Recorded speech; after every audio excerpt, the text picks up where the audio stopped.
A ver, quiero saber la historia de ese vídeo famoso con Broncano. ¿Cómo surgió ese vídeo? La conversación llevó al derrotero, porque además él dijo, es que vas por lo liberal loco y tal. Le dije, mira, que soy liberal, no, si quieres anarcocapitalista. Entonces ya entramos directamente en esa dinámica y fue muy divertido. ¿Cómo definirías el anarcocapitalismo?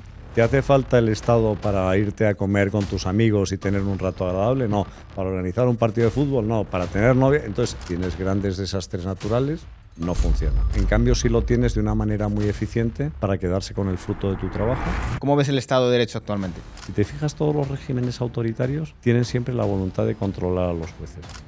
O sea, lo que más daño puede hacer es un juez independiente. Que haya un tercero independiente que diga, no, Estado, te has equivocado.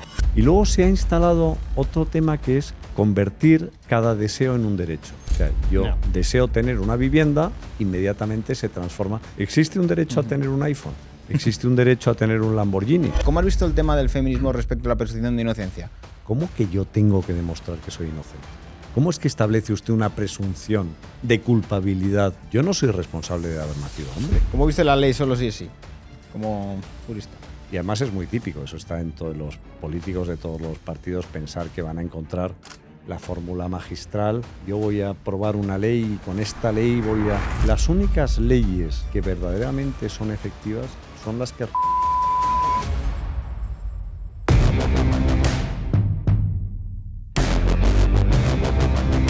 Muy buenas familia y bienvenidos un día más a Wall Street Wolverine. Tengo por aquí a un señor que algunos conoceréis de un vídeo muy viral, que además es muy triste porque te conocen, Hermenegildo, solo por ese vídeo en internet y creo que te tienen que conocer por más cosas. Bueno, pero para eso estamos aquí sentados tú y yo esta tarde, ¿no?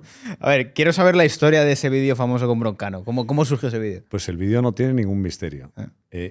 Salía de una reunión, iba por la calle Serrano, y entonces me asaltó un chico con un micrófono y entonces me empezó a hacerme preguntas, ¿no? Entonces iba en plan un poco con esa aproximación de vacile, ¿no? Del reportero que va a ver si te pilla. Y entonces, bueno, pues no sé, esa tarde tenía yo ganas de un poco de juerga y empezamos a charlar y cada vez que me preguntaba o me decía una cosa, pues iba rebatiendo, ¿no? Hasta que pues, la conversación llevó al derrotero, porque además él dijo, es que vas por lo liberal loco y tal. Le dije, mira, es que soy liberal, no, si quieres anarcocapitalista. Entonces ya entramos directamente en esa dinámica y fue muy divertido. Tengo que decirte, Víctor, que es un chico muy educado, es decir, Broncano fue muy respetuoso, fue muy educado. Y luego tiene sentido del humor que también es muy de agradecer. Y entonces encajaba bien los golpes. O sea, no era aquello que se rebotara, sino que cuando le hacía los comentarios él se reía, el cámara también se reía y la verdad es que pasamos un rato muy agradable. Y le tengo que agradecer aquello que decía Andy Warhol de los 20 minutos de gloria, ¿no? Dice, gracias a ese vídeo que, bueno, yo creo que tú me contactaste a raíz de aquel... Fíjate que es de la época de Carmena, yo creo que está todavía. Esto es hace 10 años. Sí. Ha envejecido bien y hay gente que me sigue diciendo por la calle lo de Broncano. A mí me sorprende, pero bueno, ahí está. Toda una vida profesional esforzándote, tratando de ser un mejor profesional y pasas a la pequeña historia por el vídeo de Broncano. A veces pasa estas cosas. A mí me pasa también que digo cualquier tontería y luego me conocen por la tontería que he dicho un día que estaba cabreado, ¿sabes? Yo creo que me pasa a todos eso. Pero bueno, ya te digo que para mí, o sea, me vas a hacer héroe delante de mis hijos y de los amigos de su generación, que te tienen en un pedestal. Qué bonito, no me digas eso, me va a poner rojo, joder. No, yo te digo las cosas como son, ¿no? O sea, yo digo, voy a grabar con Wall Street Wolverine y me dice, joder, tío, pero si es un crack, es el puto amo y tal. O sea, pues mira, aquí estoy disfrutando de este rato contigo. Te iba a decir, Hermenegildo, yo creo que a Broncano le pillaste un poco fuera de juego porque esto del anarcocapitalismo yo creo que la mayoría le pilla como fuera de los cuadrantes. Vemos un poco izquierda, vemos un poco derecha. ¿Cómo definirías el anarcocapitalismo? Yo creo que es muy sencillo. Es decir, si tú piensas en la libertad individual, piensas en la libertad económica, piensas en que el Estado es una ficción que se ha ideado sobre todo como instrumento para monopolizar la violencia y para ejercer la violencia con carácter monopólico y que se ha transformado en ese gran leviatán del que hablaba Hobbes, que lo que ha hecho ha sido invadir de una manera creciente esferas de la vida, pues al final tú dices, vamos a ver, es la pregunta muy sencilla. ¿Nos hace falta el Estado para estar ahora charlando con una cámara y hacer una difusión de esta conversación? No. ¿Te hace falta el Estado para irte a comer con tus amigos y tener un rato agradable? No. ¿Para organizar un partido de fútbol? No. ¿Para tener novia? Entonces empiezas una tras otra todas las actividades y dices, es que justamente además cuando parece teóricamente para lo que parece que el Estado tiene una justificación, por ejemplo las inundaciones de Valencia, pues ni está ni se le espera. No. Y quien reacciona es la sociedad civil, las ONGs o ciudadanos espontáneos que agarran un coche y van con la ayuda directamente a estos lugares. Entonces, yo creo que si haces un análisis te das cuenta de que el Estado es una gran ficción, es un instrumento de dominación que además tiene la trampa de hacerte creer que tú participas en las decisiones que se toman desde el Estado por ese juego democrático, que es otra gran mentira, porque lo que estamos haciendo es perpetuar unas oligarquías que son los partidos. Y además que a mí también me da un poco la sensación de que la gente lo percibe como un seguro.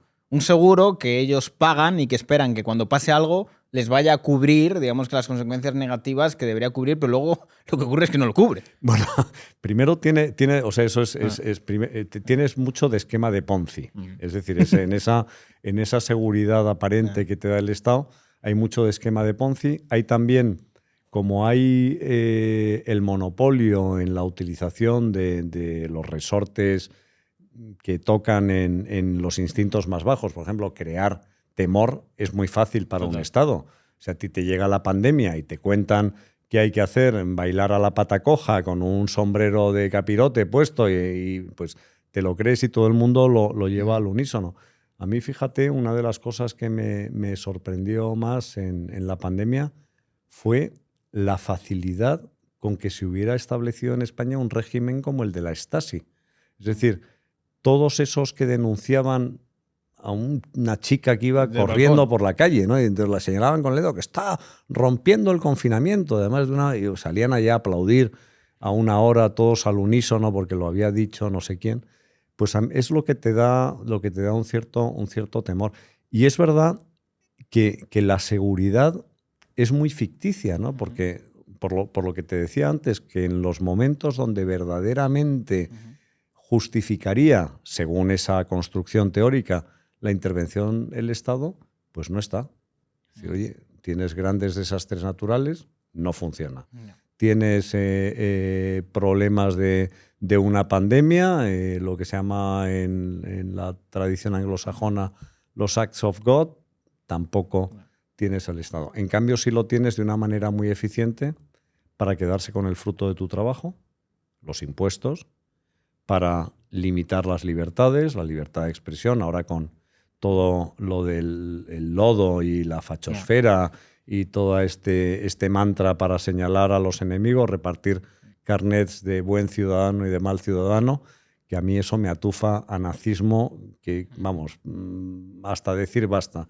Eso de los buenos alemanes y los malos alemanes, aquí están los buenos ciudadanos y los malos ciudadanos. Malos ciudadanos, los que estamos en contra de ese discurso dominante en la clase política. ¿Cómo crees que se podría hacer que la gente, digamos, que adoptara una posición de a lo mejor tener más responsabilidad individual frente al Estado cuando vemos que cada vez más, digamos, que la gente tiene tendencia a delegarle más labores al Estado? Hombre, yo creo que ahí tienes varias vías. Una es la de la educación, es decir, la instrucción. Sí, pero si la monopoliza el Estado. No, pero te digo, bueno, la lectura, es decir, todavía tienes canales de información, por ejemplo, tu programa que ahí sirve para que, sobre todo, fíjate que generaciones, lo veo en los chicos más jóvenes. No. Los chicos más jóvenes son mucho más individualistas, más partidarios de la libertad, más críticos que las personas de mi generación o que las personas de otras generaciones anteriores. Entonces, esperar algo del Estado... Yo recuerdo, cuando era joven,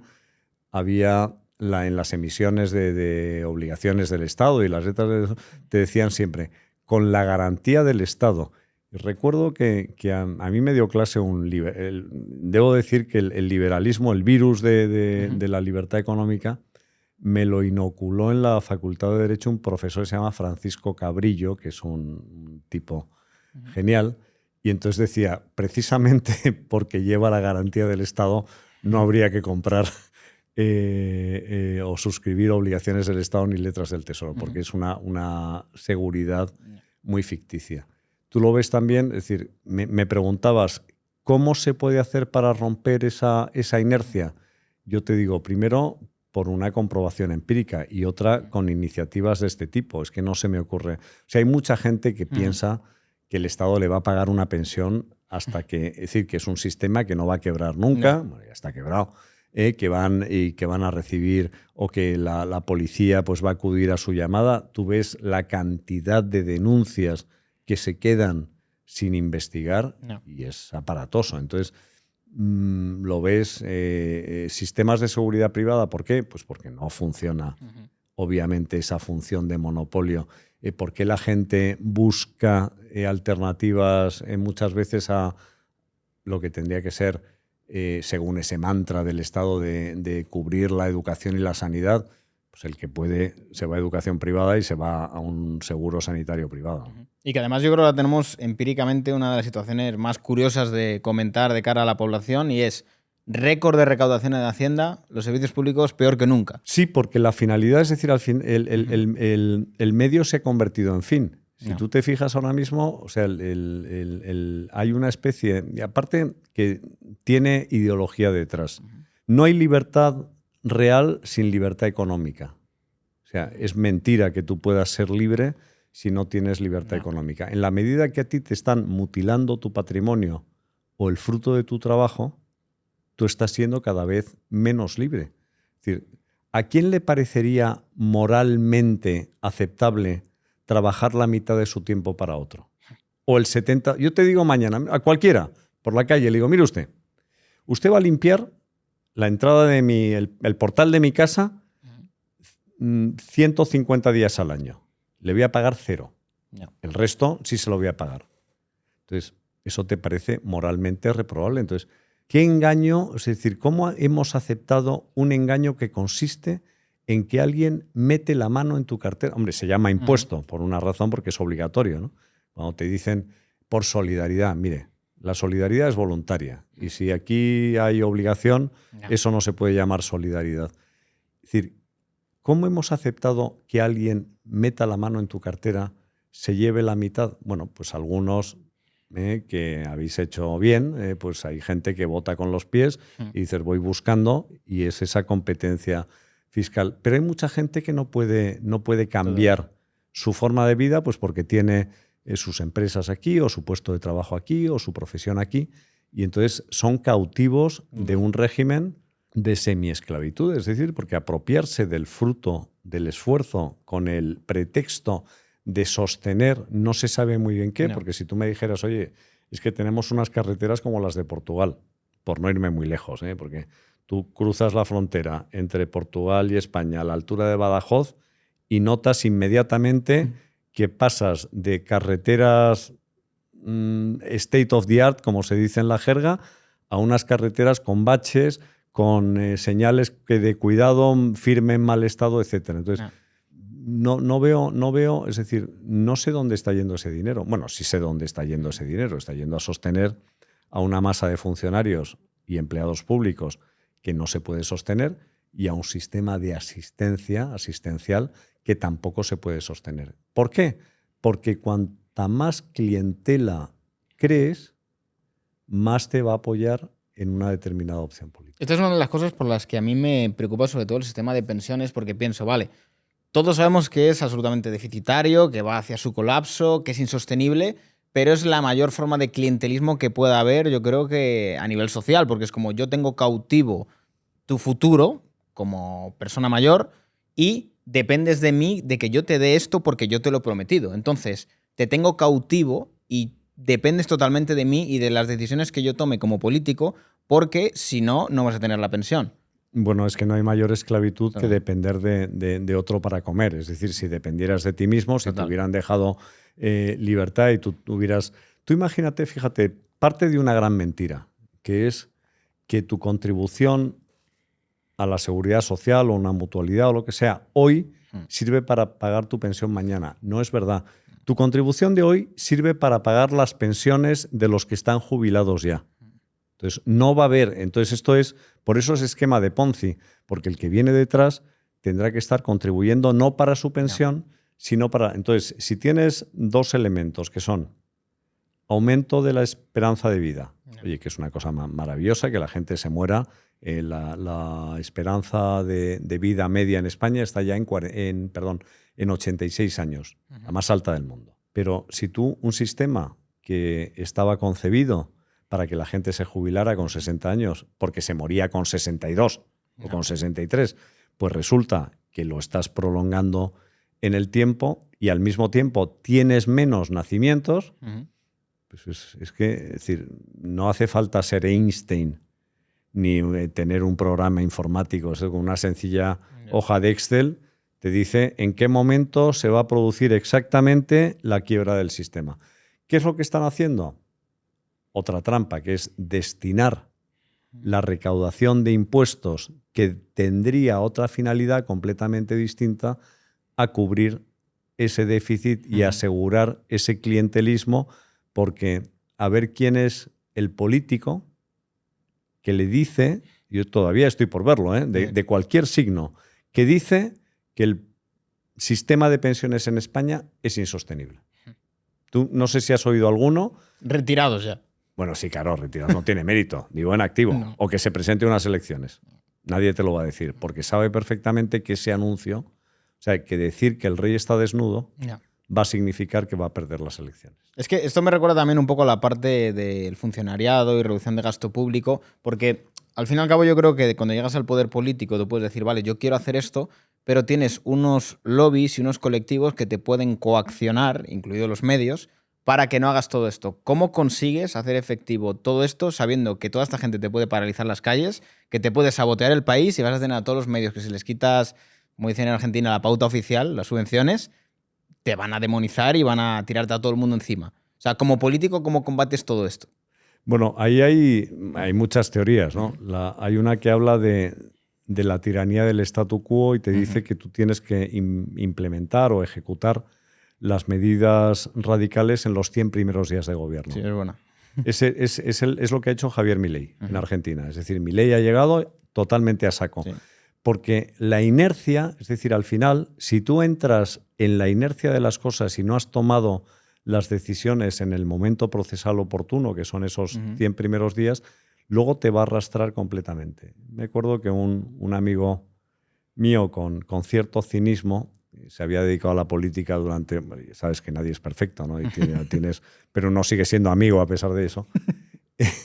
Me dijo, dice, no, si sabemos lo que hay que hacer, lo que no hemos descubierto todavía es cómo hacerlo sin perder las elecciones.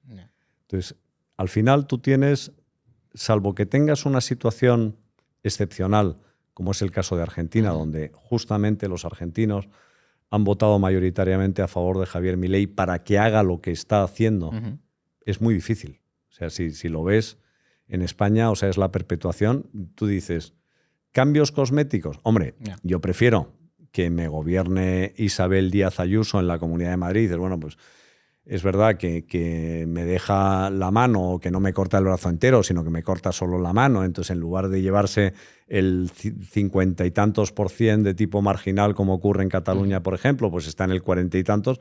Sí, pero es que no es ningún consuelo. Dices, oye, ¿por qué no hay una bajada de impuestos radical en las comunidades autónomas gobernadas por el Partido Popular cuando ellos hacen blasón de políticas liberales que luego no lo son, ¿no? Yo creo que es un poco el consenso socialdemócrata europeo que tenemos tenemos un PP y un PSOE, vamos, en todos los países, que se encargan de mantener un status quo, que es ese consenso socialdemócrata de, bueno, los impuestos pueden ir de aquí a aquí, pero de aquí no nos pasamos, porque si no, a lo mejor ya cambiamos el modelo y no nos interesa cambiar ese modelo. Bueno, fíjate, o sea, lo que ha pasado con los outsiders, ¿no? Con los que juega. O sea, tú de repente tienes Irlanda, que decide tener una política tributaria pues de una cierta racionalidad. Y ya no te estoy pidiendo que desaparecieran los impuestos. Me conformaría ahora mismo me conformaría con que los redujeran a la mitad. O sea, que el tipo máximo fuera el 25%, ¿no? Pues fíjate, Irlanda. Irlanda era un país paupérrimo. O sea, Irlanda ha sido un país donde se ponía de manifiesto aquello de los bienes Giffen, ¿no? Justamente cuando había una gran hambruna, se producía la demanda de las patatas, un país con una inmigración brutal a lo largo de la historia porque era un país muy pobre, un país intervenido en un momento determinado y de repente decide adoptar una decisión puramente política, que es tener una política tributaria y una política de atracción de inversión extranjera. Se instalan las tecnológicas, impuestos bajos, y aquello pega un subidón que triplica la renta per cápita de los españoles. Entonces dices, oiga, es que esto no es ningún milagro, es que esto ya está inventado. Lo que pasa es que, claro, hacerlo, lo que tú decías, el mantra, es malo ser bueno, ¿no? Porque, o sea, el buenismo yo creo que es de los peores cánceres que hemos sufrido, porque tú le explicas a la gente, le cuentas en qué consiste la socialdemocracia, ¿no? Vamos a proteger, tal, y suena muy bien. O sea, la gente, la libertad individual y la responsabilidad es algo que le asusta. O sea, muchas veces tú preguntas, oye, le dices, elija usted entre esto y esto. A la gente le da pánico la elección, ¿no? Entonces, piensa que cuando tú tienes a alguien que le dice, no os preocupéis, que estamos nosotros aquí vigilando, y además con esa hay gente que dice, si lo han decidido será que es bueno, ¿no? Porque ellos saben más. Y te dice, bueno, pero si no hay más que verlos, ¿no? Para darte cuenta de que las cosas tendrían que ir por otro sitio. Ya te digo, mira Suiza, mira Luxemburgo, mira los países prósperos y después dime qué tipo de políticas económicas y de políticas tributarias tienen. Sí. Yo también creo que hay una parte de infantilización, de que al final, yo desde que tengo uso de razón veo una narrativa que siempre ocurre cuando la gente se decepciona con los políticos, de no, si es que todos son iguales. Pero lo que veo es una tendencia de cada vez darles más competencia, cada vez darles más dinero, porque de alguna manera no se quiere tomar responsabilidad individual sobre tu vida, en el sentido de prefiero delegárselo a los políticos, asumir que a lo mejor lo pueden hacer mal, pero por lo menos así puedo culpar a otro de todo lo que ocurre en mi vida y no me responsabilizo yo de mi vida, por así decirlo. Bueno, es que ahí tienes, o sea, ese outsourcing es muy cómodo, porque al final, lo que te decía antes, tomar decisiones que las tome otro por mí. La libertad de elegir lleva implícito el riesgo de equivocarse. Total. Y a la gente no le gusta equivocarse. Entonces, si se equivoca otro, pues ya yo estoy haciendo un outsourcing de responsabilidad y de conciencia. Pero es verdad que hay cada vez con carácter más creciente, hay mucha gente que le gusta que decidan por ellos, ¿no? Pero además es irónico porque tienes un precedente de, vale, siempre que he dejado más dinero a los políticos, me han robado, me han mostrado corrupción, como estás viendo con el PSOE y demás, pero se sigue queriendo todavía más esa intervención. Yo fíjate, lo que siempre me pregunto es decir, ¿qué ve la gente en estos políticos que no superarían en el 90 o 95% de los casos el más mínimo filtro de un headhunter? Es decir, si fueran un proceso de selección de personal, te aseguro que no pasaban el corte. Entonces, digo, ¿y qué ven en una estructura como la estatal para pensar que pueda tener el monopolio de la inteligencia, el monopolio de la ortodoxia? Es decir, ¿por qué lo que decide un funcionario público está bien y lo que decide el individuo está mal? Y luego, sobre todo también, ¿en qué fundamentan que van a recibir esa seguridad de una estructura que justamente lo que tú decías, para lo que está sirviendo hoy en día fundamentalmente es para apropiarse de la renta y del esfuerzo de los trabajadores, de los empresarios? Yo creo que hay un aura de como de oficialidad del Estado, los expertos, como que se les da una autoridad respecto a las decisiones que a lo mejor no son conscientes de que probablemente los que estén tomando las decisiones no estén muy capacitados. Porque a mí me ha pasado más de una vez de estar hablando con ciertos políticos respecto al sistema de pensiones y que yo tenga que explicarles cómo funciona el sistema de pensiones. ¿De verdad no lo sabéis? O sea, y creo que muchas veces se estima de más a los políticos en cuanto al nivel que tienen. Pero no solo a los políticos, también incluso gente que no es política, que teóricamente pues, son intelectuales, a lo mejor son, imagínate, yo que sé, catedrático de literatura hispanoamericana, que dices, hombre, una persona que tienen una cultura económica y una formación política que dices, no doy crédito, ¿no? O sea, piensan que el Estado está ahí para garantizar, cuando lo que te decía al principio no deja de ser una construcción teórica que se ha convertido en un instrumento de dominación. Una cuestión que yo creo que esta la vas a manejar muy bien, porque es de tu rama. ¿Cómo ves el Estado de Derecho actualmente? Pues lo veo mal, porque, vamos a ver, o sea, creo, tampoco vamos a ser aquí catastrofistas y tremendistas, ¿no? Yo creo que España tiene una judicatura muy buena, sobre todo en niveles superiores, es decir, los magistrados del Tribunal Supremo, te voy a decir la casi generalidad, son personas que conocen bien las leyes, saben lo que es el derecho, las aplican, y la prueba es que se ha convertido en uno de los enemigos públicos número uno. Yo creo que tenemos un problema de diseño del Tribunal Constitucional. Yo creo que fue un error convertirlo en un órgano no judicial, y sobre todo fue un error dejar en manos del Parlamento la elección de los magistrados del Tribunal Constitucional.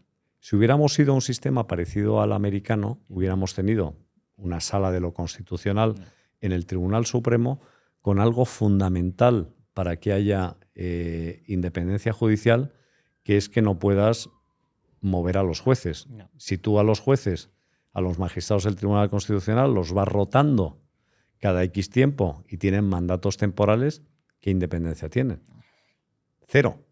O sea, van a depender, pues uno va a estar pendiente o de renovaciones o de lo... entonces, yo creo que tenemos ahí un mal diseño. Creo que la judicatura funciona razonablemente bien, es decir, no hay ni en el Tribunal Supremo ni en los tribunales superiores de justicia no hay esa presión política o esa contaminación política que puede haber en el Tribunal Constitucional, entre otras cosas porque esa categoría de juristas de reconocido prestigio que se exige para el Tribunal Constitucional, pues cada uno interpreta según le va lo que es el jurista de reconocido prestigio. Recordemos lo que ocurrió con Carmen Calvo y su idoneidad para presidir el Consejo de Estado. La Sala de lo Contencioso Administrativo del Tribunal Supremo tumbó el nombramiento por esa falta de idoneidad. Pero en cambio tienes muchos ejemplos de conceptos jurídicos indeterminados donde es curioso porque, si te fijas, todos los regímenes autoritarios tienen siempre la voluntad de controlar a los jueces. O sea, lo que más daño puede hacer es un juez independiente. Y lo que más daño puede hacer es la aplicación de la ley. Y lo que más daño puede hacer es el principio de igualdad ante la ley.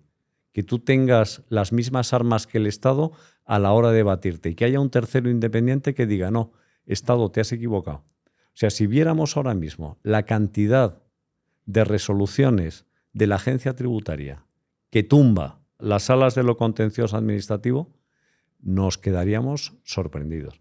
Luego te llega y dices, no, hombre, es que el presidente del Tribunal Económico Administrativo resulta que es un funcionario, que no es un juez, recibía sobres para dictar resoluciones favorables en temas de impuestos. ¡Oh, casualidad!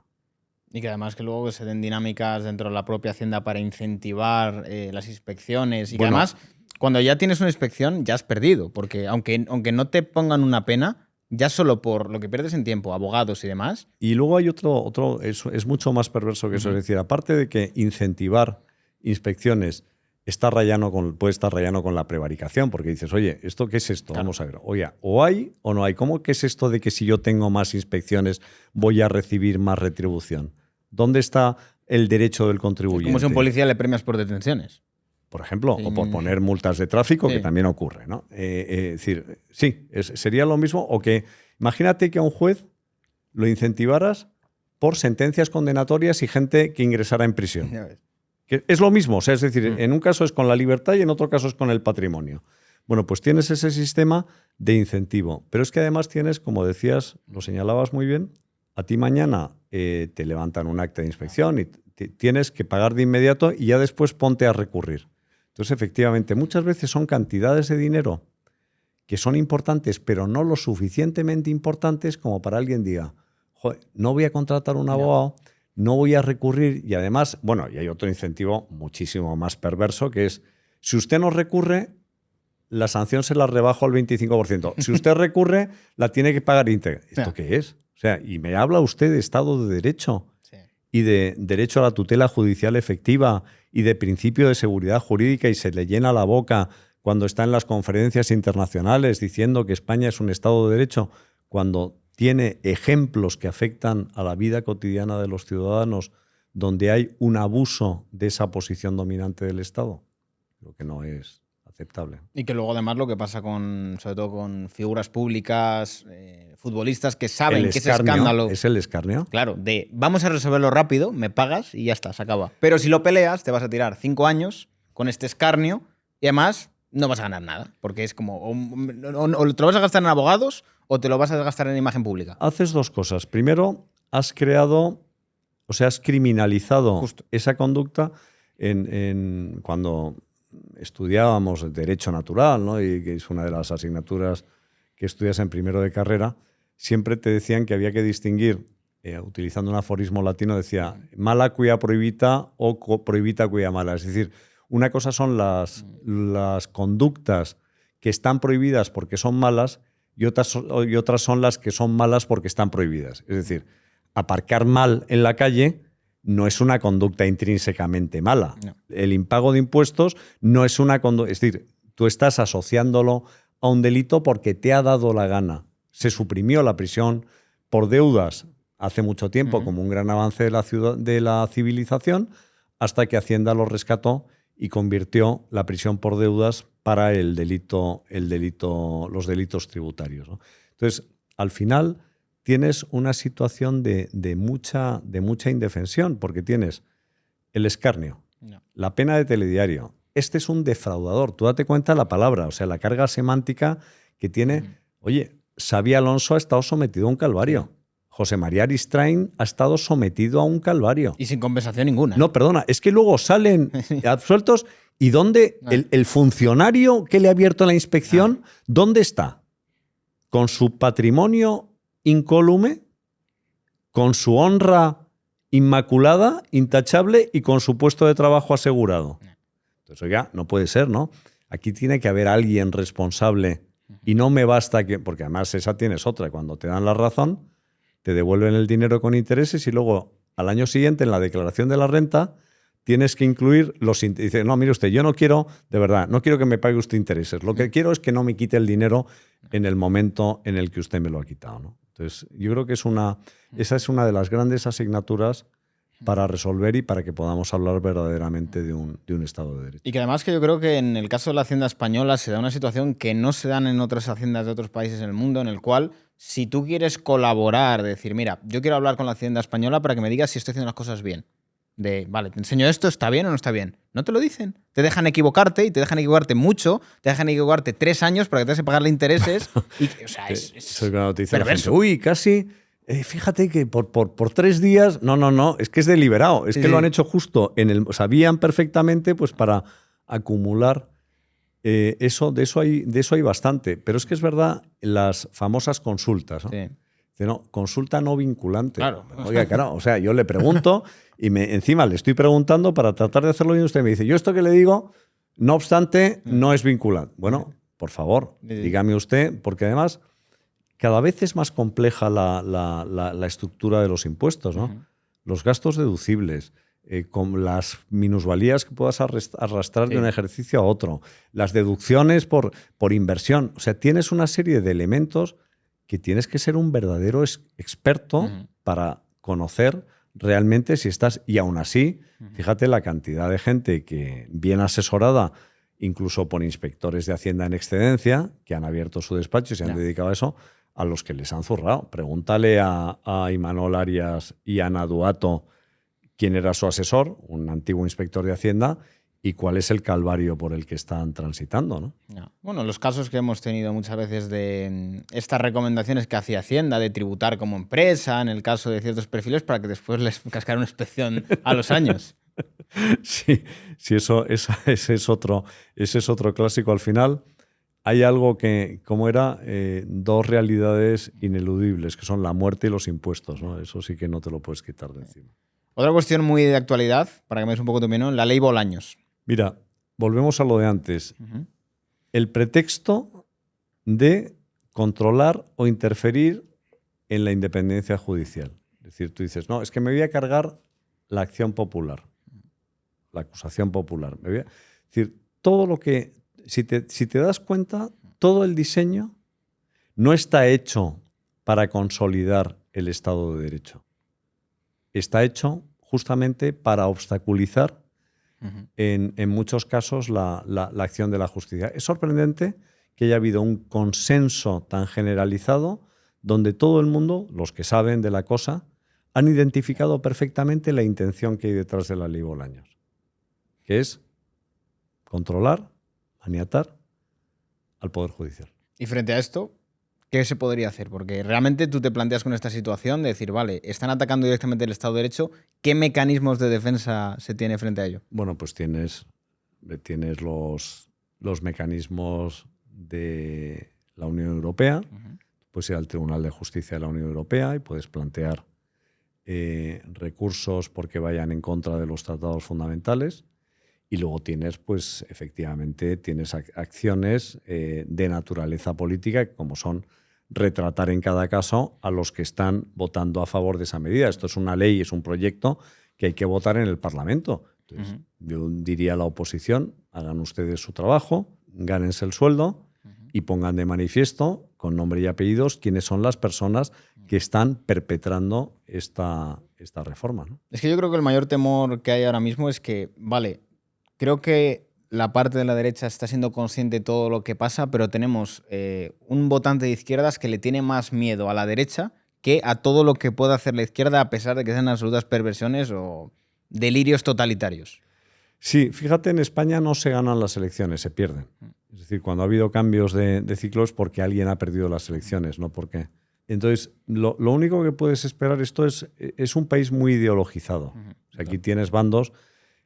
los que cambian de partido, por así decir, en una elección es un porcentaje mínimo. De hecho, puede haber a lo mejor en algunos episodios históricos, como fue la irrupción de Ciudadanos con un partido popular, con un liderazgo muy débil, pues que haya trasvases de votos, o lo que pasó con Podemos en su momento, pero si te fijas luego después, todo vuelve a su lugar natural, que son dos grandes bloques, ¿no? Podrás decir, bueno, es que los de Vox dicen que si los del PP son unos tibios, tal, etcétera. O los de Sumar, que si los del Partido Socialista se han arrojado en los brazos del capitalismo. Ojalá. Pero y entonces, al final tienes dos bloques y lo único que se produce, lo que puedes esperar que se produzca es desmovilización. Es decir, no, es muy difícil. Siempre hay casos de laboratorio y dicen, no, pues yo voté al Partido Socialista una vez y ahora voto al Partido Popular. Bueno, sí, muy bien. Pero como tú hay, yo qué sé, 100.000, pero eso no es determinante. Pero sí es determinante que 1, 2, 3 millones de personas digan, mire, yo no voy a votar al Partido Popular, pero yo no puedo votar a este Partido Socialista. O yo no voy a votar al Partido Popular, no voy a votar al Partido Socialista, pero dejo de votar. Y eso es lo que te puede determinar en un momento determinado el resultado de las elecciones.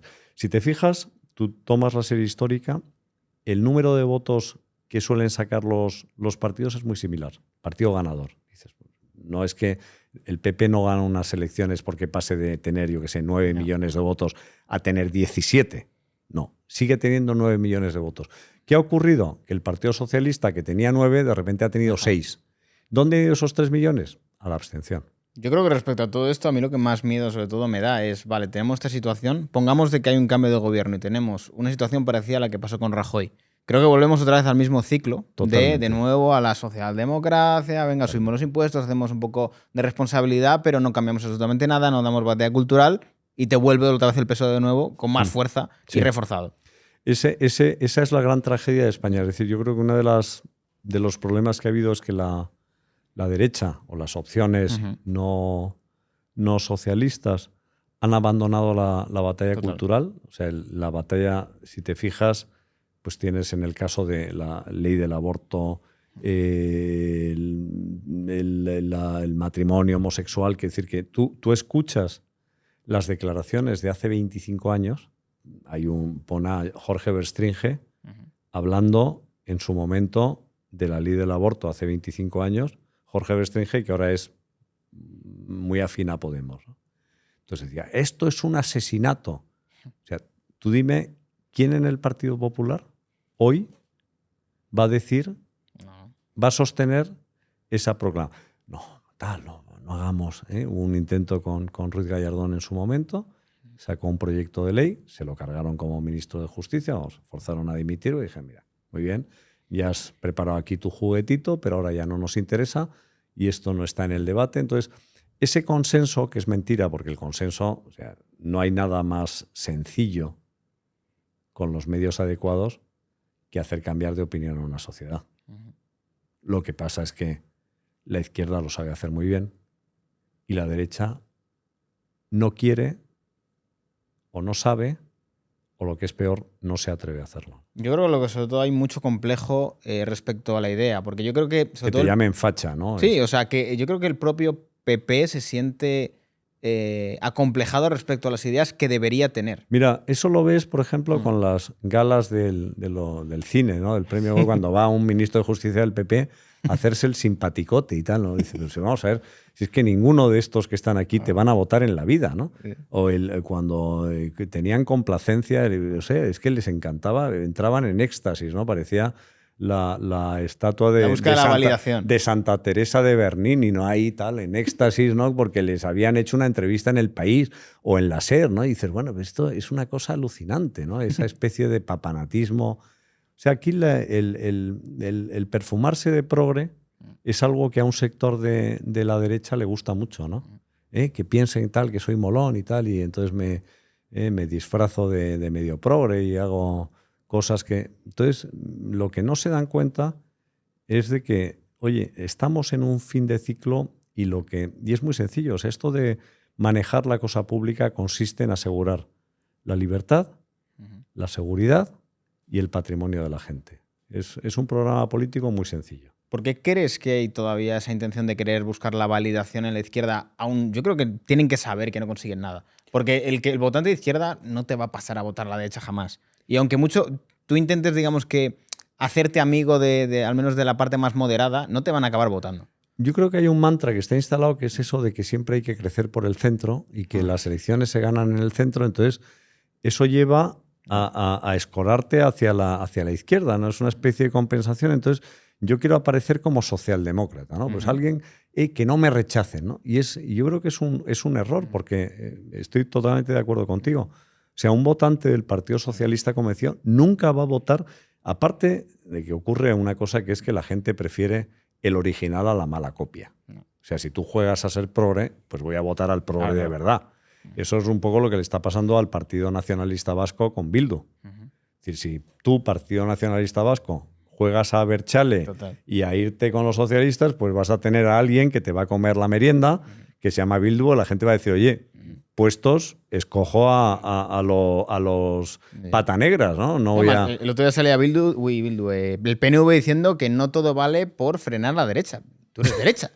A priori, eso lo creía. O sea, tú ves, el PNV, yo creo que si hicieras un ranking de estos de los que sacan los de lectomanía, ¿no? Cuando te ponen etiquetas de Wikipedia, yo creo que estarían casi a la altura de los catalanes extremistas de Orriols, ¿no? Es decir, al final, tú te das cuenta, es un partido muy excluyente del maqueto, o sea, es un partido que se ha fundamentado en gran medida pues, en mitos fundacionales de Sabino Arana, que tienen mucho componente muy racista en algunos casos. Es un partido tremendamente conservador, es un partido entonces es un partido netamente de derechas. O sea, es decir, a mí el que me diga que el PNV es un partido de izquierdas, o sea, en la Guerra Civil Española, que se asociaron con la República, había persecución religiosa en toda España, pero en el País Vasco iban los gudaris protegiendo a los curas por la calle. O sea, es decir, es que así son las cosas, ¿no? No, y además yo creo que este gobierno Frankenstein ha dado lugar a unas situaciones un poco raras. Coalición Canaria ahora, por ejemplo, ha tenido que recular un poco porque está viendo que las encuestas está catastrófico. Tú le dices a un canario y dices, Coalición Canaria es otro partido de derecha. Claro. O sea, no tienes más que escuchar las intervenciones de Ana Oramas, que era la antigua o la tradicionalmente representante de Coalición Canaria, en sus diatribas con Pablo Iglesias, por ejemplo. Y dices, pero vamos a ver, o sea, que ustedes son de derecha. Sí, total. Entonces, ¿qué me cuenta usted que va a hacer aquí una componenda, y además a cambio de qué, ¿no? Ya. Porque sí. Además, yo creo que en este sentido también a Junts, sobre todo, le ha pasado mucha factura a todo esto también porque es, en teoría, el partido de la derecha en Cataluña que ha permitido tener una inmigración masiva, que te viene una Silvia Orriols si te lo muestra y te muestra una derecha de verdad, y encima con connivencia con Sánchez. Y no consigues ni la independencia ni tienes un partido de derechas. Entonces, es que fíjate, es curioso porque eso que... además me alegro de que lo hayas comentado, ¿no? Porque te dicen, es que has sacado muchísimo. Han conseguido muchísimo. Digo, vamos a ver. ¿qué? Puigdemont sigue en Waterloo. La ley de amnistía ha favorecido, bueno, a los que podía haberles favorecido un indulto sin mayor problema. Illa gobierna en la Generalitat. Sí, sí. El Ayuntamiento de Barcelona lo tienes con otro socialista. Entonces dices, ¿qué habéis conseguido, no? No, el Prat, yo qué sé, pues eso es la Generalitat, o sea, el que se va a poner la medalla es Illa. Lo que estáis consiguiendo es que haya un flujo de gente que votaba a Convergencia y Unió, que ahora se han dividido o entre el Partido Socialista o entre el Partido Popular. Ese es el flujo de votos. Una de las últimas encuestas que he visto le daban a Junts en el Congreso, en el Congreso de la carrera de San Jerónimo, en Madrid, 4 diputados. En los momentos de gloria, vamos, superaba con crece la decena. No, es que además, yo creo que desde la perspectiva más del catalán, yo que estoy en Andorra y que lo veo muy de cerca, al final, tú tienes clásicamente, pues a la gente en Cataluña vota a Junts porque en teoría lo ven como el partido de derechas que cuida de Cataluña. Claro, tú tienes ahora la realidad de toda la inmigración masiva que tienen. Sí. Y claro, o sea, tienes literalmente a la izquierda, con Esquerra, un desencanto tremendo. Por la derecha, un desencanto tremendo. Y tienes la mentira de la independencia, entonces tienes como al votante catalán totalmente perdido. De ahí que se haya beneficiado tanto el PSOE, porque el PP lo ven como, digamos que Me lo ven fascismo. españolista, Claro, es centralista. justo. Y aparte, o sea, el PP lo ven como Madrid.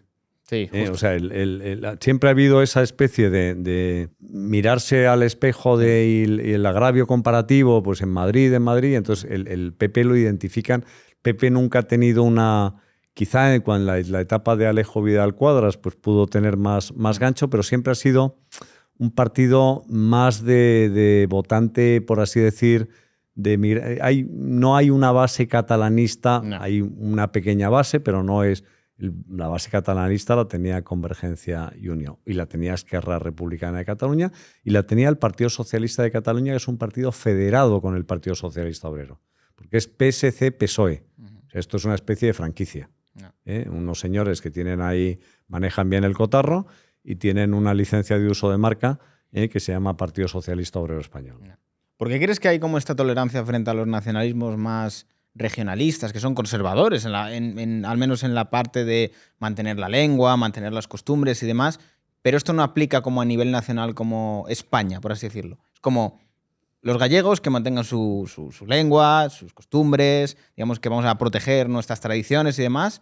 A nivel regional se potencia eso mucho, pero a nivel global como España es como que se denosta, por así decirlo, como todo el conjunto. Bueno, yo creo que ahí hay varias cosas. Primero, el regionalismo, el nacionalismo, muchas veces es el refugio de mucho oportunista, ¿no? Es decir, tú enarbolas la bandera de, yo qué sé, la galleguidad, por poner un ejemplo, vas a tener más rédito que si no la enarbolas. Tú al final tienes mucho más poder, siendo el BNG, ¿no? el BNG, como prefieras llamarlo, o vas a tener más fuerza siendo PNV que si estuvieras en una contienda nacional. Es decir, al final, aquí ha habido también otro pecado original que ha sido el no corregir los desequilibrios resultantes de la ley D'Hondt y del sistema electoral.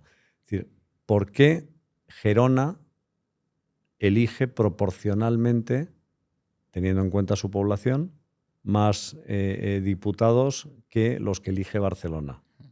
O Lérida, ¿por qué más que Tarragona? Entonces, al final tienes... Y es verdad que hay una... Igual que existe... O sea, yo creo que ha habido una... En la guerra cultural se ha comprado, y por culpa... La culpa aquí son muy compartidas, porque ha habido mucho nacionalista o sea, mucho nacionalista español que ha favorecido el nacionalista regional. Yeah. Es decir, los catalanes son no sé qué. Yeah. ¿Cómo que los catalanes son no sé qué? Los catalanes son españoles y no es los catalanes, y no puedes identificar, es decir, esa gran victoria del nacionalismo ha sido asociar vascos con PNV, catalanes con Convergencia y Unió. Entonces, y que el resto haya comprado el tema. Entonces dice, es que los catalanes, tú lo ves en la lengua o en las conversaciones cotidianas, sí. La gente no dice los catalanes o los nacionalistas, los catalanes. Es que los catalanes, ya sé, es que los vascos. No. O sea, es que en el subconsciente se te va escapando. Y eso, es decir, España es una realidad muy compleja. Es decir, claro, el proceso histórico de construcción nacional pues tiene sus cosas, tienes los fueros, tienes Navarra también por ahí, pues que tiene unas peculiaridades y además esa riqueza, y luego tienes, pues oye, hay gente, en Cataluña se habla, pues mucha gente habla catalán. Es curioso porque durante la época de Franco, el catalán lo hablaba la burguesía. O sea, el hablar catalán era una manifestación de clase alta en Cataluña, es decir, era la lengua vehicular, lo que se hablaba en las grandes familias. Y yo creo que la culpa es una culpa compartida. O sea, hay muchos que se quieren ir, hay muchos separatistas, pero también hay muchos separadores. Sí, yo también creo que de la derecha se empieza a coger un poco esta parte también de las tradiciones regionales y las hace suyas, de España es el conjunto de todo esto, y lo protejo tanto a nivel regional como a nivel nacional. Creo que se pueden quitar muchos de esos estigmas, porque al final el Partido Independentista se beneficia de la creencia de que hay un ente llamado Madrid que se dedica a absorber todo lo que no es, castellano, por así decirlo.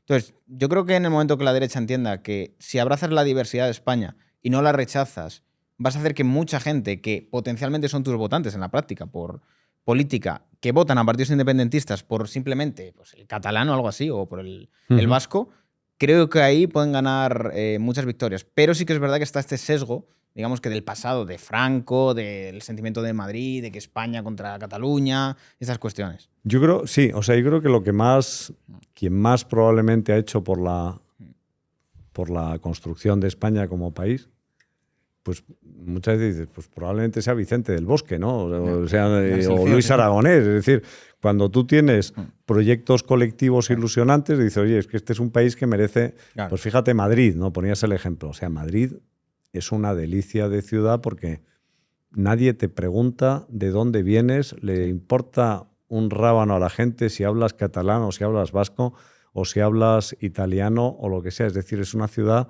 diversa, rica, donde tienes una oferta cultural brutal. Tú vas a Barcelona y a mí me da mucha lástima porque Barcelona hace 30 años es que era el faro de la modernidad. Vivas allí y decías, pero esto es una delicia, si es que esto no lo hay en Madrid, si es que esto es un... Y entonces te das cuenta que se ha producido ese empequeñecimiento. En Canadá pasó un poco lo mismo con Montreal y con Toronto. El día que Montreal, pues los quebecois decidieron envolverse en la bandera nacionalista, pues empezó el declive de Montreal y empezó la ascensión de Toronto. Es mucho más bonita objetivamente, ¿no? Porque es una ciudad que tiene mar, que tiene un trazado urbanístico maravilloso. Tú dices, oye, Barcelona, objetivamente consideras una ciudad maravillosa, ¿no? Pero lo tiene todo, realmente. Lo tiene todo. O sea, tienes el Pirineo al lado, tienes el mar, o sea, es una ciudad muy agradable. Pero dices, ¿por qué no tiene? Pues tienes una barrera que es la del idioma. Es decir, hay gente que simplemente dice, oye, mira, yo no puedo plantearme un traslado profesional a Barcelona porque me encuentro con una barrera adicional que me crea un problema.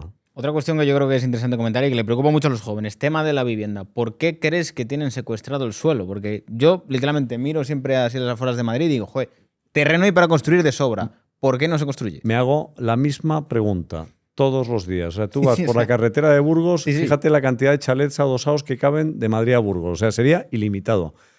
¿O por qué, simple y llanamente, decir, mire usted, la cantidad de edificios que hay ahora mismo destinados a organismos públicos? Justo. O sea, yo veo los nuevos ministerios y dices, vamos a ver, ¿cuántas viviendas cabrían aquí? con todo lo de la administración, si ya no hay presencialismo, si todo es virtual, si ya no te atienden en las oficinas? Es decir, ¿cuál es el parque? O, por ejemplo, mira, un ejemplo específico, la operación Campamento. O sea, tú tienes en la carretera de Extremadura, en la entrada de Madrid, desde hace un montón de años, un terreno brutal, que eran los antiguos cuarteles del ejército, que quedaron desamortizados. Y entonces, ha habido oposición de Más Madrid, ha habido oposición de no sé quién. Nunca ha sido posible poner en... ¿Cuánto tiempo ha tardado en ponerse en marcha la operación Chamartín? Pues ya ves. 40 años. No tanto, pero vamos, cerca de 30. Entonces, dices, algo tan sencillo como que era cubrir, es decir, donde había acuerdo, donde, pues no, pues siempre llega el... ¿Por qué se produce el problema de la vivienda? Por intervención pública, nada más. Es decir, que cada cual construya lo que quiera, salvo espacios protegidos. ¿Por qué no puedo cambiar el uso de un edificio? Ya. Si era de uso terciario, tengo un colegio, ¿por qué? Si ya no hay nadie en el colegio o si ya no vive nadie en el convento porque se han ido las monjas, no lo puedo transformar en viviendas. Además que es algo bastante irónico porque los mismos que dicen luchar contra la especulación y los fondos buitre no aplican las políticas que más podrían, digamos, que perjudicar a los fondos buitre, que es aumentar la oferta masivamente. Bueno, porque la especulación se da por la escasez. Claro, pero aparte de eso, que es que primero especular es bueno. Y todos lo hacemos todos los días. O sea, el que diga que no especula, pues no forma parte de la condición humana. Y luego, por otro lado, estoy totalmente de acuerdo. Es decir, ¿tú qué quieres? ¿Generar escasez o quieres generar oferta?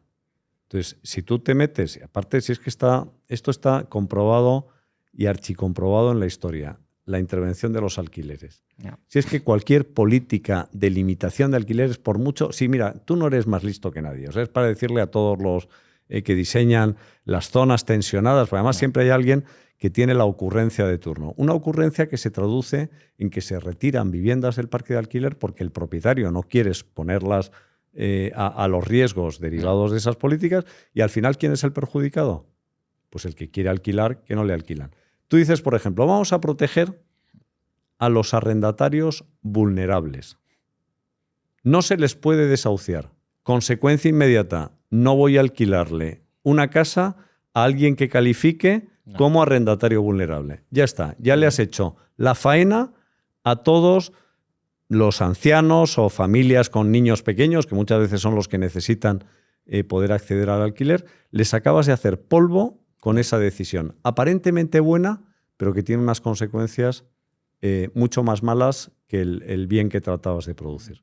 ¿Crees que a lo mejor hay cierto trauma de la burbuja inmobiliaria, de toda esa época dorada del ladrillo en España y se ha quedado como ese sesgo de que construir es malo?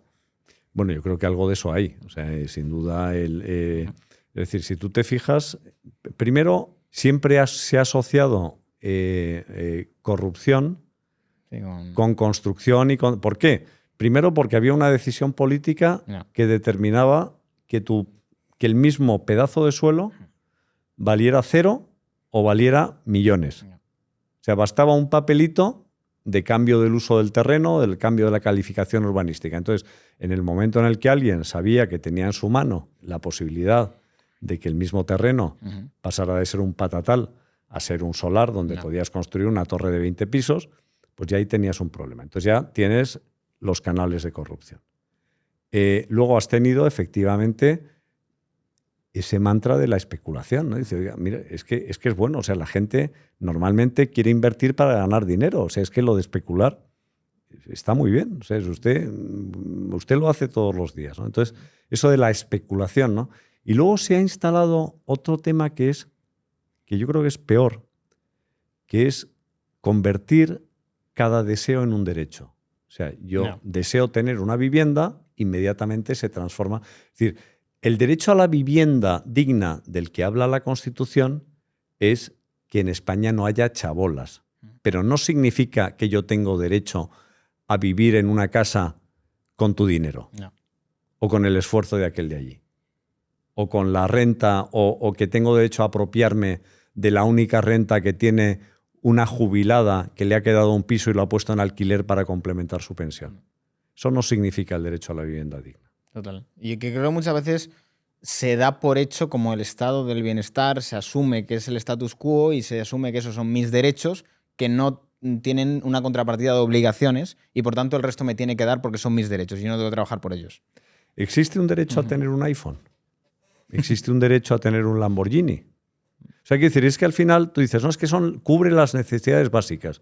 Vamos a ver. O sea, necesidades básicas, stricto sensu, es la comida. Y el vestido, si quieres. Pero, entonces, ha habido un aumento, es decir, y además se han ido incorporando a base de darle pábulo a los reivindicativos, ¿no? Dice, ¿no? Las reivindicaciones.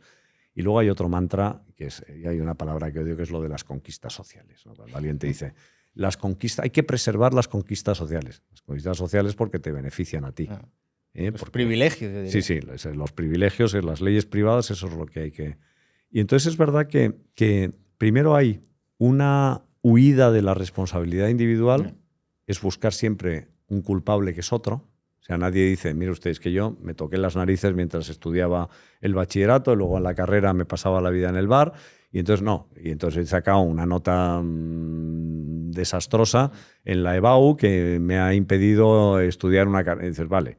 Entonces dice, no, es que la culpa es del sistema, ¿no? Entonces los niños no se les puede crear el trauma de repetir curso. Está usted creando verdaderos desgraciados y está usted estableciendo una injusticia radical que es penalizar el esfuerzo. Bueno, decirle que todos tienen que ganar, que la competición es mala, que bueno, sí, eso claro, exacto. Sí, eso salvo cuando vas al fútbol y juega tu equipo, ¿no? Entonces ahí lo de ganar siempre es bueno y que pierda el otro es estupendo, ¿no? Total. Y luego también, cuando tienes al Estado convertido en el gran croupier, ¿no? Que organiza juegos de azar y además los anuncia y los fomenta, date cuenta la perversión que lo que hacen es fomentar el enriquecimiento instantáneo y sin esfuerzo.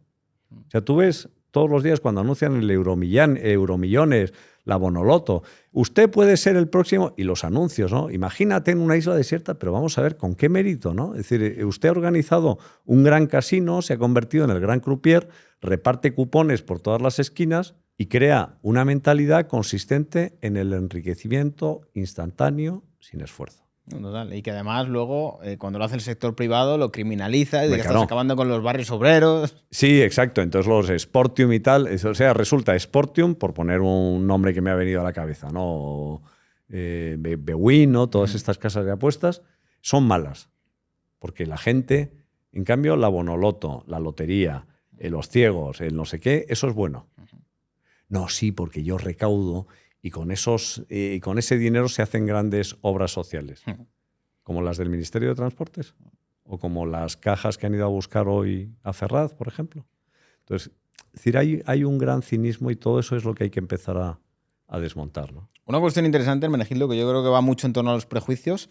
¿Es compatible ser cristiano con ser anarcocapitalista? Porque hay veces que, sobre todo desde sectores conservadores, se habla mucho del liberalismo de una forma muy apátrida, muy sin valores, sin arraigo. Y creo que esto es una falacia bastante grande y que yo creo que tú puedes desmentir. Me hace mucha gracia porque hay de vez en cuando todos estos...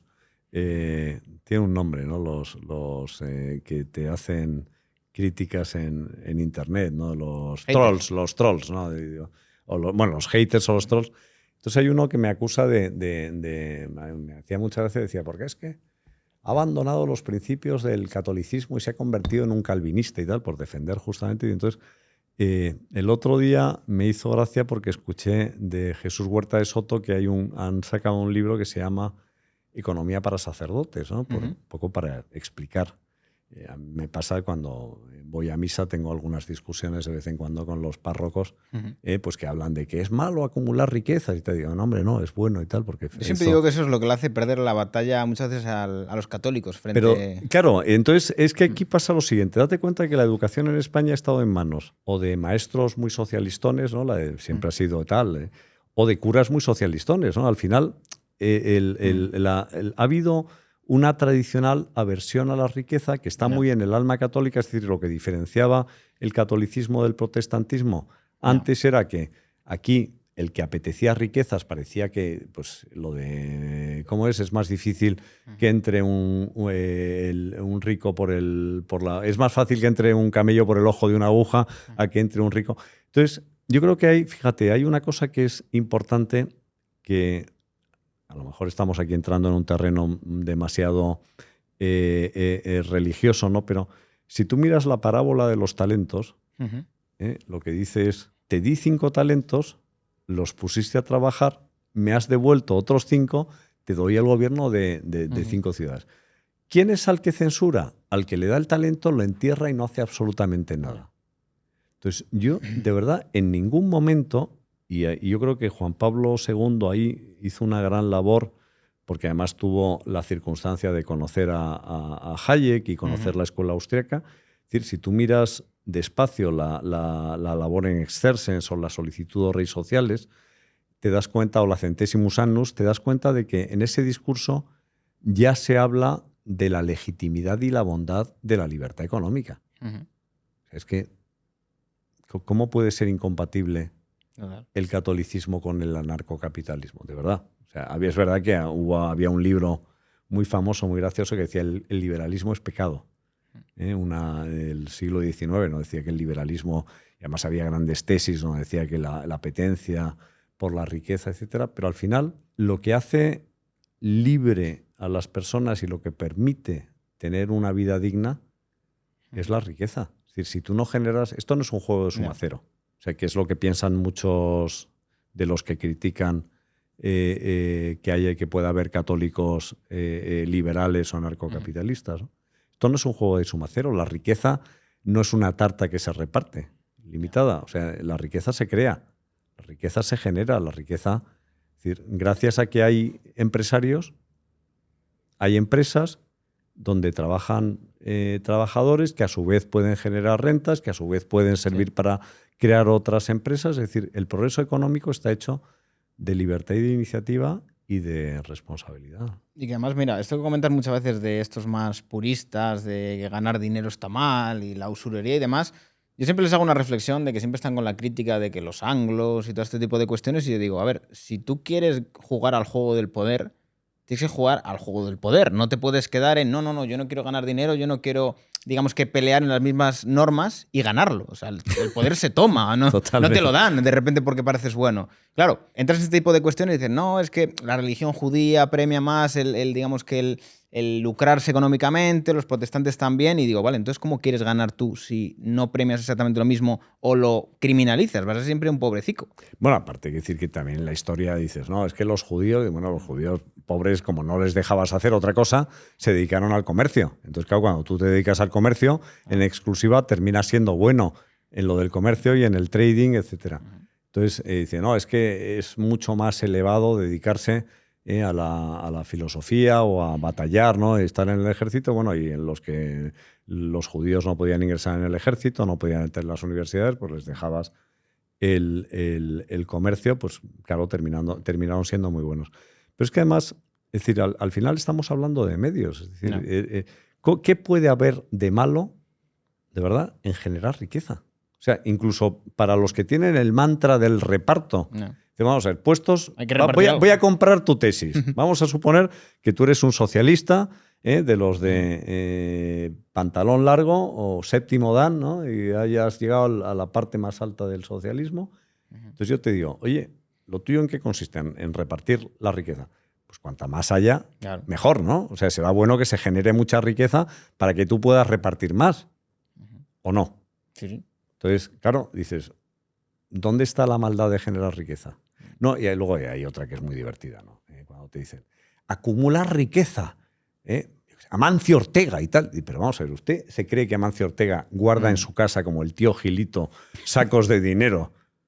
Es que tiene no sé cuánto dinero, pero vamos a ver, que lo tiene en activos que están generando riqueza y trabajo para otros. Es decir, es que usted no entiende cómo funciona el mundo. Si es que ese es el problema. Y que tampoco se entiende que, a ver, ese valor que se tiene, si él vendiera todas las acciones, pues evidentemente se convertiría en cero, claro. Es decir, es que es no entender cómo funciona. O sea, al final, y no entender lo que es estar en... por qué las empresas suben y bajan en bolsa y por qué las acciones se cotizan de una manera. Es decir, todo es muy, muy, muy complejo y además hay una prueba del algodón que es los flujos migratorios, ¿hacia dónde van?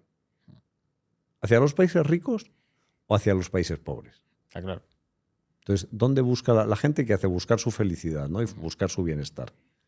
Y está lo que decía Ayn Rand, la virtud del egoísmo. Es decir, nadie sabe mejor lo que le conviene que uno mismo. Entonces, oye, si los flujos migratorios van hacia los países ricos, pues será porque la riqueza es algo bueno, ¿no? Sí, total. Además que, fíjate, también se comenta mucho lo de... no me acuerdo cómo se llama, joder, no me sale la palabra ahora mismo. Cuando Jesús echa a los mercaderes de... Sí, la expulsión de los mercaderes del templo. Del templo.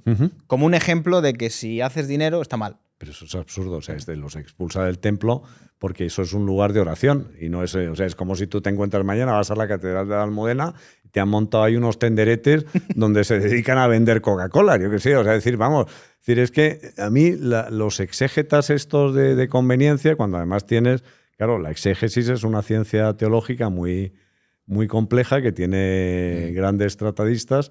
Te das cuenta de una institución que lleva 2000 años funcionando es porque algo debe tener, ¿no? Entonces, y ahí hay mucha ciencia detrás donde se ha explicado todo eso. Entonces, hacer caricatura o análisis de brocha gorda con que expulsó a los mercaderes. No, es que los mercaderes no los expulsa por ser mercaderes. O sea, si hubieran sido perroflautas también los hubiera expulsado, ¿no? O sea, decir, porque es que no, porque aquello dice esto es un lugar de oración, no es un lugar para que estén los perroflautas, ¿no? No, totalmente. Es que hay muchas veces que se dan unas situaciones, sobre todo lo veo mucho en Twitter, yo a veces pienso que deben de ser o bots o algo así, porque encuentras ciertas, digamos que, prejuicios asociados de, no, si eres liberal, eres malo. No puedes creer en Dios, no puedes creer en nada y no tienes arraigo de nada. Justo. Y eres un psicópata, ¿no? Sí. Te dicen, que eres... ¿Cómo es? Alguna vez también otro de los trolls o haters me dicen que soy un Asperger, ¿no? Porque, claro, te vives aislado de la sociedad y tal. No, hombre, no, tengo amigos y tal, y voy a comer con gente y, oye, pues me llevo bien, gente con la que no concuerdo ideológicamente, pero tenemos otro tipo de intereses. Y es verdad que tienes una especie sí, yo creo que deben ser bots, ¿no? Deben poner ahí una Yo lo espero sí, porque es que si no, tenemos una derecha muy de izquierdas.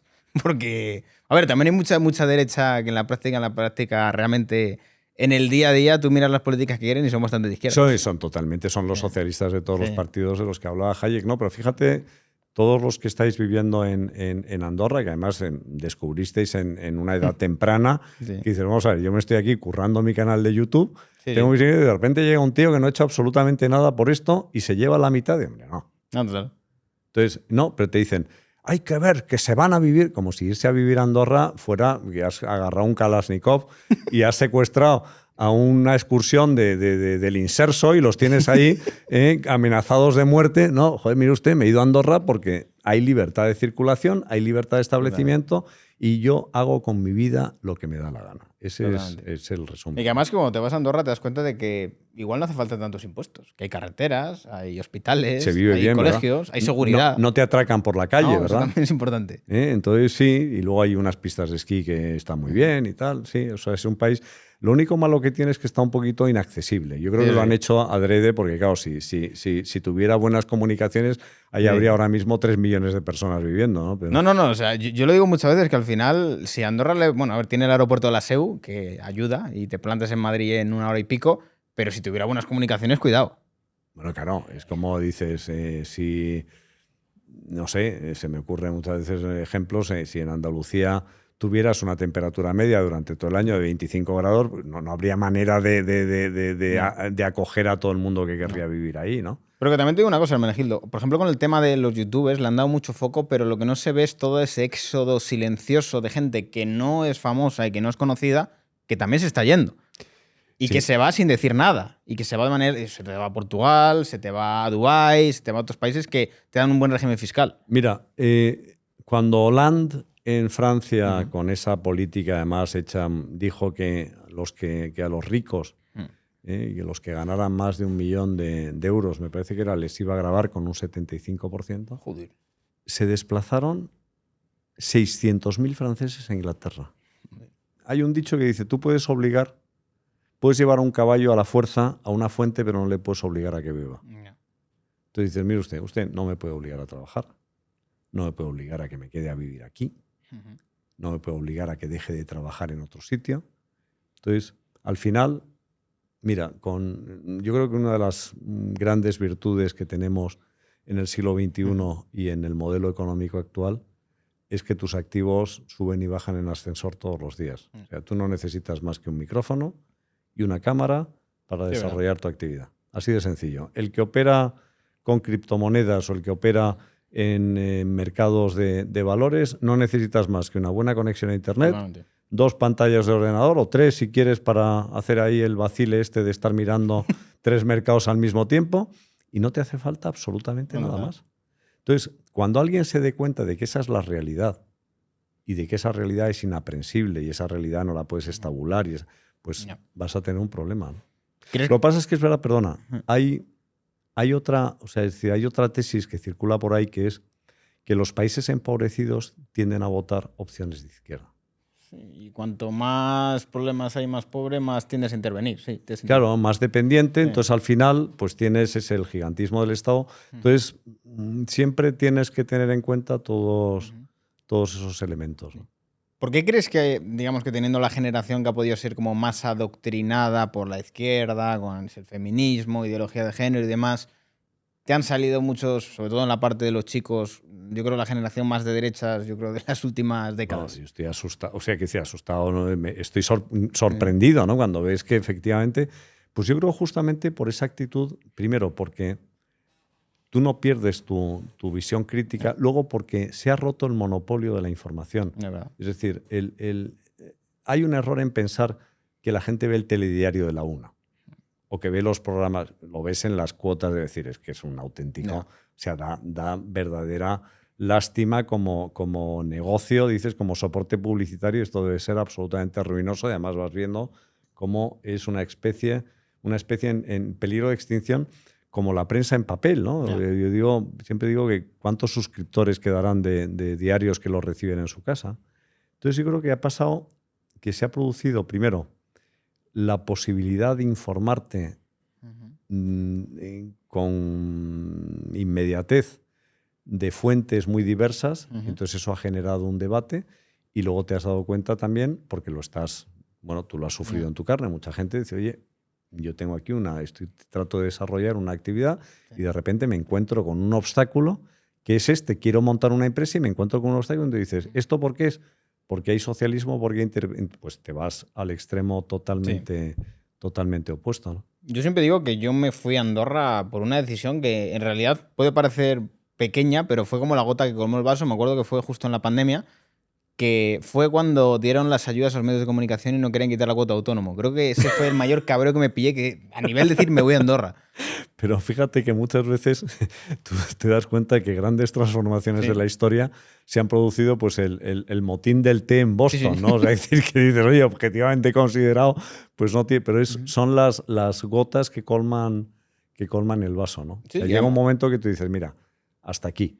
O sea, es verdad que dice, no, pues voy a tratar un poquito más, pues ese poquito más es lo que hace saltar Y que además era muy curioso porque justo pilló la época que a mí me tocó estar debatiendo con los propios medios de comunicación que me decían, pero ¿a ti te parece bien que en mitad de una pandemia tú te vayas con tu dinero cuando hay gente muriéndose? Digo, y que ustedes se lleven dinero público en vez de dárselo a gente que lo necesita. Y ese chantaje emocional. Literal. Es decir, a mí me hace gracia, ¿no? Como si tú fueras el responsable de que se muriera la gente. O sea, ¿dónde está la relación de causalidad entre irte a Andorra y que se muera alguien, ¿no? Y dice, pero es que, mire usted, que no genere usted falacias, ¿no? Le dice, ¿y a ti te parece bien no acabar el agua cuando hay niños que se mueren de hambre en África? Oiga, que no tiene nada que ver el agua que me estoy dejando aquí en el vaso con el...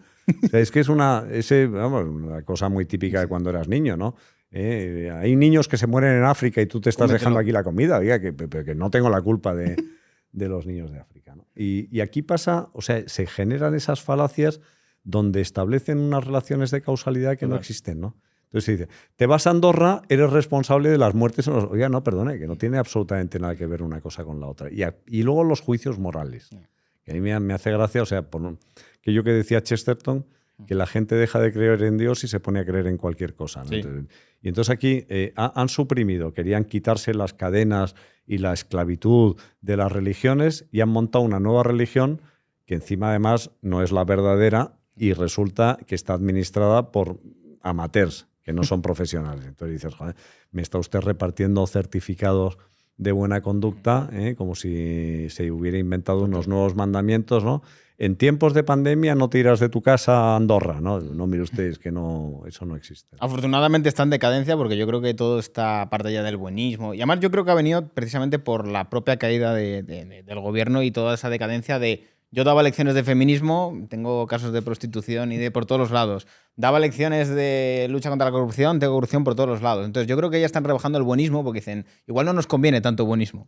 Mira, yo creo que están, eso por un lado, porque la contradicción tan brutal que va a haber con el discurso, entre el discurso y la conducta, es decir, cuando en los cursos de creación literaria siempre te explican que no hay que explicar, sino que hay que mostrar. Es decir, tú no puedes decir, Víctor estaba enfadado, tienes que decir, Víctor salió dando un portazo, ¿no? Entonces, pues eso literariamente tiene mucha más fuerza. Pues aquí, claro, ese discurso explicativo de el wokismo, ¿no? Pues el feminismo, etcétera, etcétera, lo contradice completamente la actuación de gente muy señalada del partido. Es que no es como decía Pedro Sánchez el otro día, una anécdota. No. Esto es sistémico y esto es endémico y esto es pandémico. Entonces, al final, dices, estamos en un sistema que ha generado este tipo de podredumbre, ¿no? Fíjate lo que decías antes de los jóvenes. ¿Te has dado cuenta de que ya no hablan de rebajar la edad del voto? Pues sí, ¿verdad? Que antes era, hay que dejar votar a los menores de 18 a los 16. Es que ahora igual les sale mal. Sí, es que yo creo que ya han llegado y dice, oye, no vayas por ahí porque a lo mejor no sale mal la jugada, ¿no? Además es muy curioso porque están empezando como a relajar el discurso del feminismo. O sea, es como que ahora vienen con un perfil más de un hombre que le habla... Es que antes, para que tengamos un poco el contraste, te venía pues la Charo con el pelo de colores diciéndote que eres un potencial violador. Entonces han dicho, igual esto es demasiado, tenemos que coger a un chaval que parezca de los suyos y que les habla en plan, colega, no está mal que... O sea, como se han dado cuenta que el marketing está mal enfocado. Sí. Y tienen que meterlo como con más suavidad. Los productos defectuosos terminan siempre manifestando sus defectos tarde o temprano, ¿no? Sí. Y, por ejemplo, para ir terminando ya con esto, Hermenegildo, ¿cómo has visto el tema del feminismo respecto a la presunción de inocencia? Pues yo creo que esto ha sido algo que ha tenido bastante carrera y que lo han dejado ahí como en stand-by, pero que yo creo que habría que revertir en algún momento. Bueno, yo creo que es una verdadera aberración. Es decir, o hay principio de igualdad o no hay principio de igualdad. Entonces tú no puedes establecer diferencias con esas categorías y cargarte un derecho fundamental que está en la Constitución, que es el derecho a la presunción de inocencia y el derecho a la tutela judicial efectiva, y hacer algo que a cualquier jurista le repugna, que es la inversión de la carga de la prueba. ¿Cómo que yo tengo que demostrar que soy inocente? ¿Cómo es que establece usted una presunción de culpabilidad en alguien porque tiene una circunstancia de la que él no es responsable? Yo no soy responsable de haber nacido hombre. Nacido hombre como podía haber nacido mujer. O sea, quiero decir que es que no es una circunstancia que tú escojas, por mucho que pretendan que uno escoge el sexo. Mentira, porque es un determinismo biológico. Es decir, cada uno nace como es. Entonces, por el mero hecho de asocias a una circunstancia en la que no hay intervención ninguna por mi parte, ya me estás colgando una carga por el mero hecho de haber nacido varón. No. Es decir, ¿eso cómo se come desde el punto de vista de la igualdad, de la tutela judicial efectiva, del Estado de Derecho, de la interdicción de la arbitrariedad de los poderes públicos, del principio de legalidad? ¿Me lo explica usted? Es decir, ponemos la ideología coyuntural por encima de los elementos básicos de la convivencia y de los fundamentos sobre los que se asienta una Constitución que te podrá gustar más o menos, pero que te dice que todos son iguales y que tiene un artículo 14 que tú blasonas y que utilizas como ejemplo, que habla del principio de igualdad, sin que pueda haber discriminación por razón de raza, religión, bla, bla, bla, bla, bla, bla. Eso sí la puede haber si has nacido hombre, circunstancia de la que no tienes absolutamente ninguna responsabilidad. Sí, luego caes en el relativismo de que si te puedes sentir un rato hombre, luego un rato mujer, luego otro rato otra cosa. Yo me siento de vez en cuando George Clooney, pero no cuela. Es que, es decir, o sea, yo me puedo sentir Michael Jordan, pero es que es irrelevante, o sea, lo que yo me sienta. Es decir, es que las circunstancias son objetivas. Me puedo sentir que tengo un coeficiente intelectual de 160, es que no es verdad, lamentablemente. Me puedo sentir, imagínate, yo ahora me siento presidente del gobierno, eso me da derecho a llegar allí a la Moncloa y sentar y decir, no, perdone, es que yo me siento... No, es que no, es decir, y esas categorías muchas veces es reducción al absurdo, si es una cosa mucho más próxima. ¿Tú cuántos años tienes? 29. ¿Por qué no tienes 70? Una cuestión de matemáticas. No, pero ¿por qué no? Decir, oye, ¿por qué no vas mañana? Que te inscriban en el, no sé, o en mi caso, digo, pues mira, tengo los que tengo, pues voy a... Quiero pedir la jubilación anticipada. No, exacto, quieres pedir, dice, quiero tener 65 para jubilarme. No es discriminatorio. Oye, yo quiero tener 18 para optar al ¿cómo se llama la cosa esa joven, cultural, el bono de lo que sea? Tal. ¿Ya? Porque en un caso, es decir, ¿por qué esa percepción en un caso sí vale y en otro caso no vale? No. ¿O quién es el que determina que en este caso la opción sí da lugar a un cambio de categoría y en otro caso no? Sí, sobre todo la inseguridad jurídica que basa el relativismo absoluto de ya no solo es que te sientas, sino que dependiendo del momento puede cambiar, nunca es permanente. O sea, es fluido.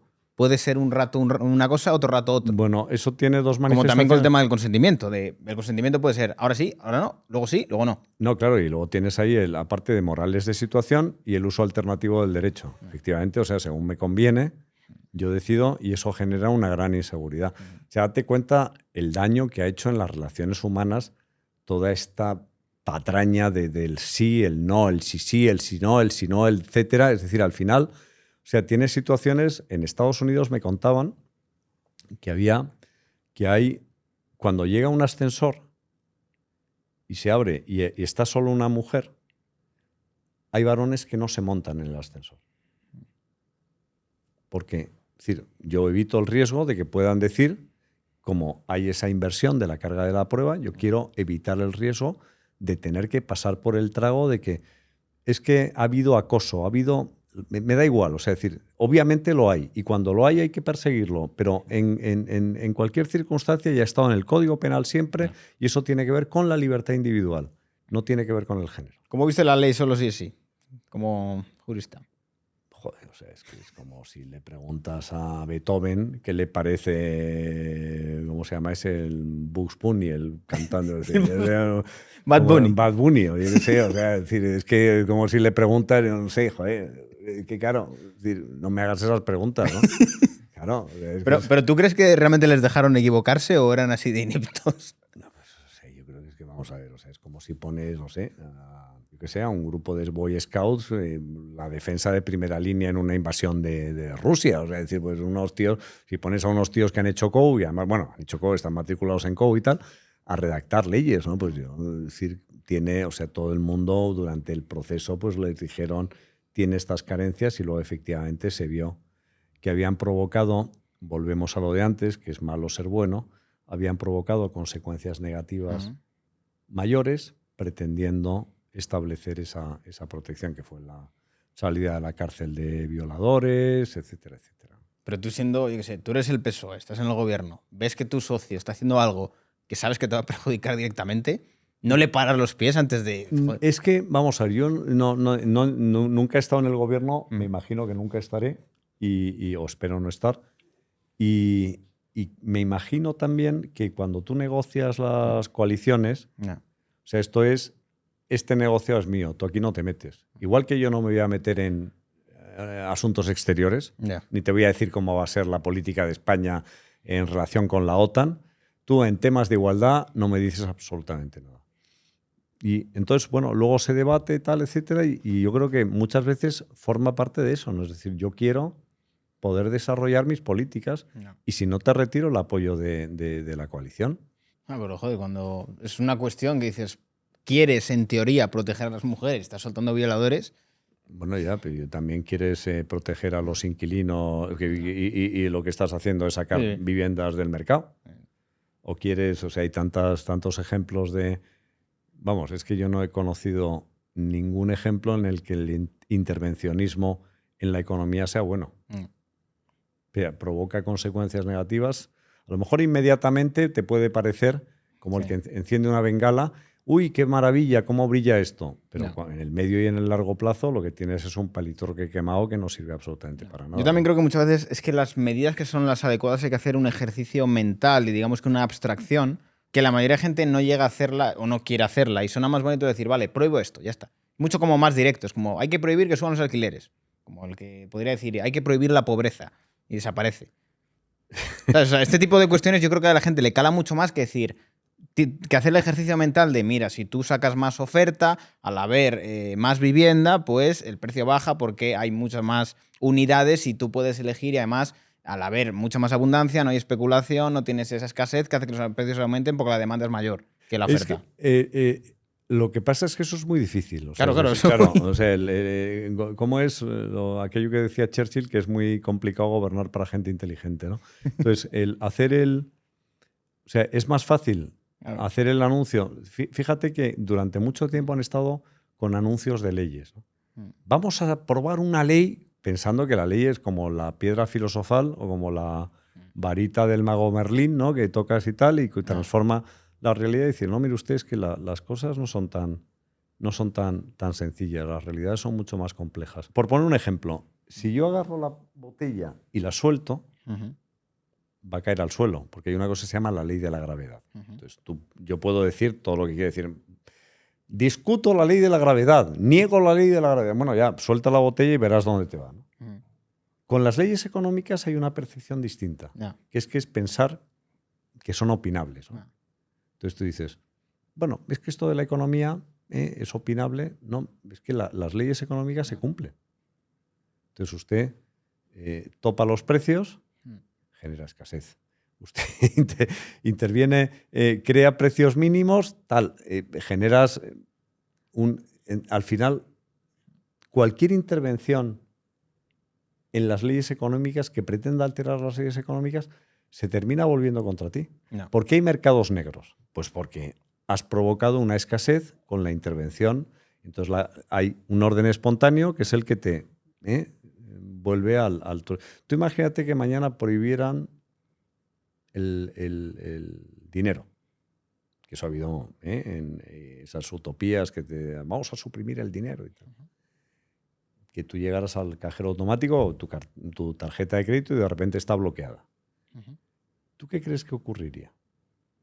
Pues saldrían formas alternativas de dinero, llámalo piedras, lo que sea. Habría trueque y después habría efectivamente formas alternativas de dinero, pero seguiría produciéndose intercambio económico, por mucho que tú te empeñes. Es decir, incluso en los países donde, yo qué sé, Corea del Norte, tienes comportamientos económicos racionales y tienes mercado negro, que siguen principios el principio de lo que es la economía liberal o la economía de mercado, que significa conjunto de transacciones voluntarias entre personas libres. Es decir, al final, es como alterar el cauce de un río. Esto busca su cauce natural, ¿no? Totalmente. ¿Por qué crees que tiene a veces como esa creencia que desde la legislación se puede solucionar todo? En el sentido de, llega de repente un político mago y dice, vamos a prohibir esto, y como que se soluciona un problema y la gente lo interioriza. Porque es más fácil de creer, a lo mejor. Bueno, eso lo explicó muchísimo mejor que yo podría hacerlo. Lo explicó Hayek en el libro La fatal arrogancia, ¿no? Al final es una... Y además es muy típico, eso está en todos los políticos de todos los partidos, pensar que van a encontrar la fórmula magistral donde yo voy a aprobar una ley y con esta ley voy a... Las únicas leyes que verdaderamente son efectivas son las que remueven obstáculos. Es decir, tú fíjate, vamos al ejemplo de Madrid, ¿no? Que es el que tenemos más cercano.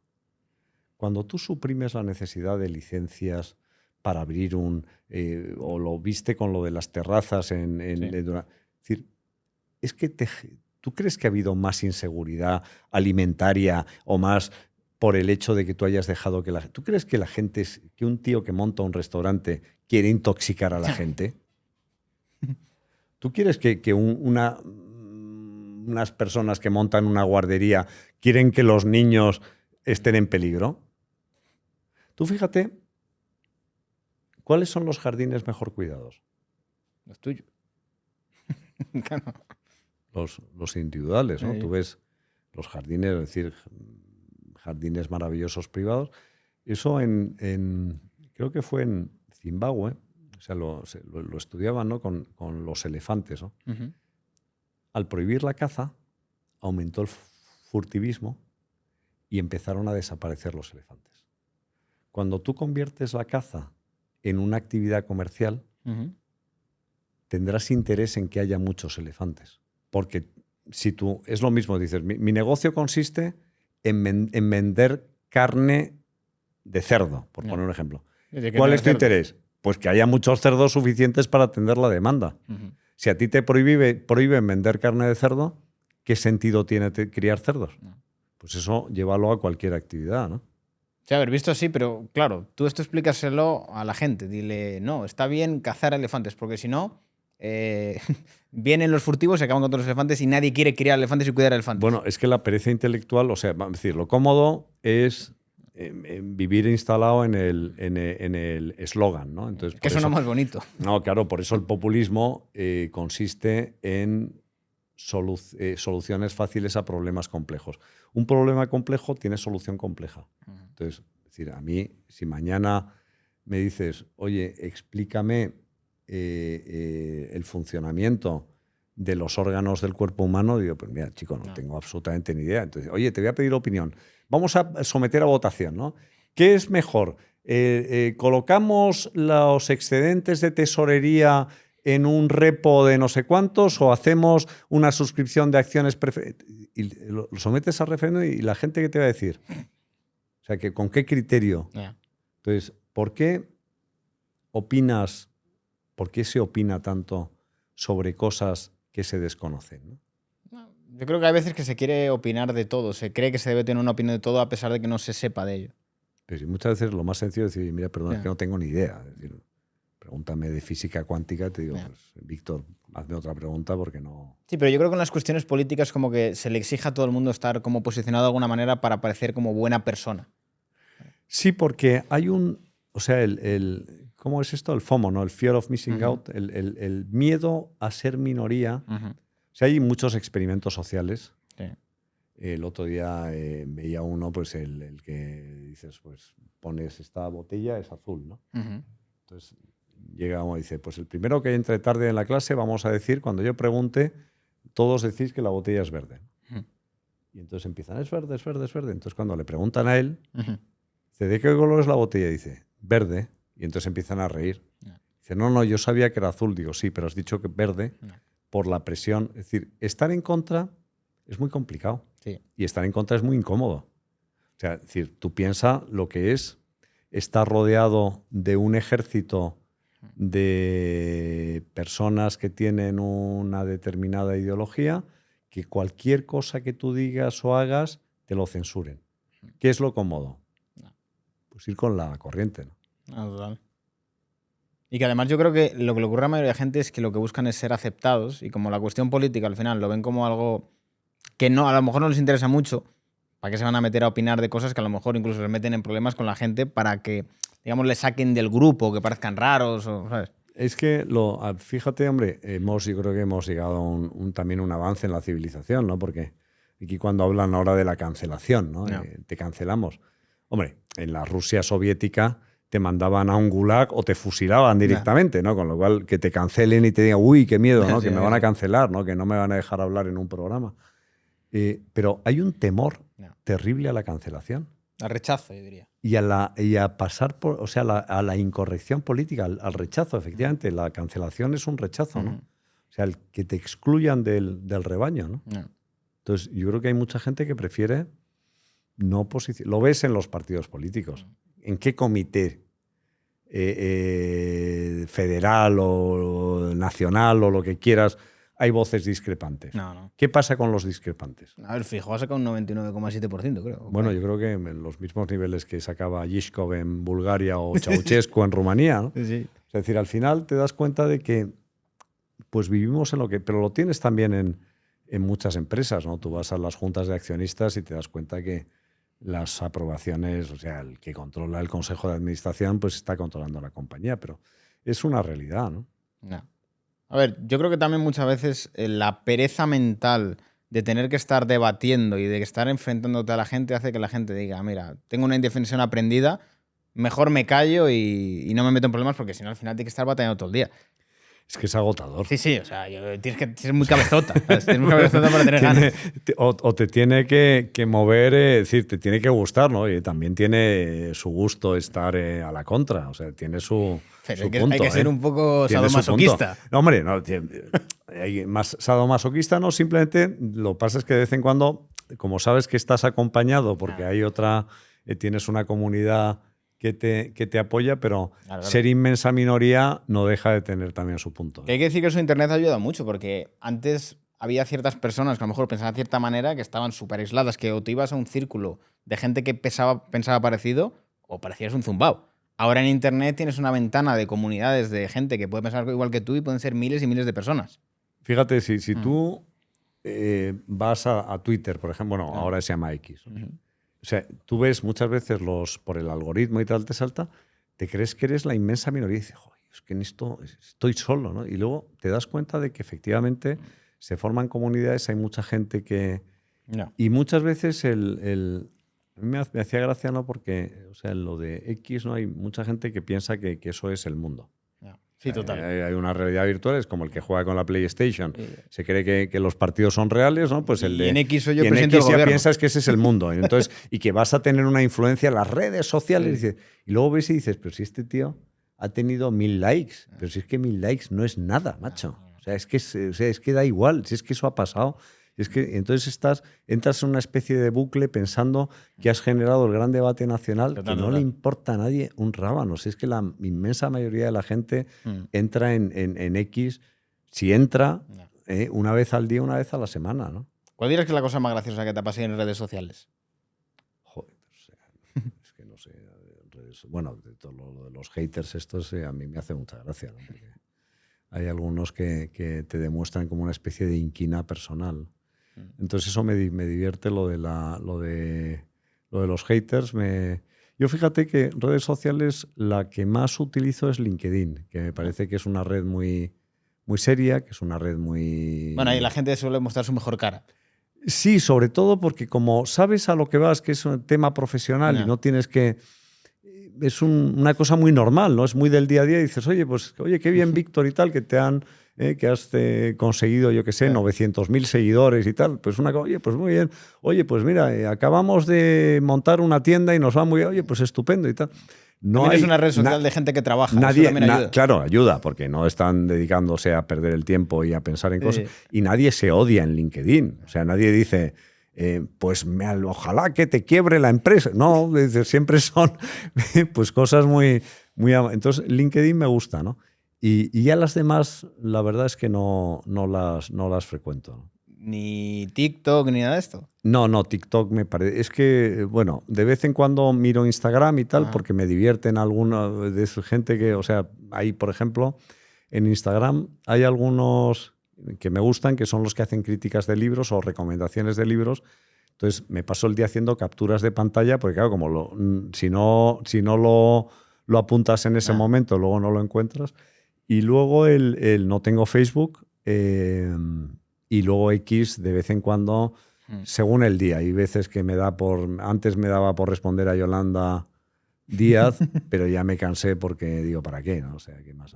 Es la nada más absoluta. A mí me parece un personaje muy curioso de analizar. Sí, porque forma parte de ese universo de carcasa, ¿no? De lo que es un producto de marketing, ¿no? La economía horizontal que abraza. Es lo que dijo Luis. Sí, ¿no? Y bueno, o sea, es que son aparte, o sea, es que esas me parece también todo eso de... Me acuerdo cuando iba a La Tuerca en La Tuerca había uno, de vez en cuando iban unos que tenían una ONG o una asociación que se llamaba Econonuestra. O sea, en lugar de economía, era como Econonuestra. Entonces dices, oye, pues hay gente que pues, le gusta y tal, oye, pues muy respetable, ¿no? Sí, está muy bien todo esto de las redes y de...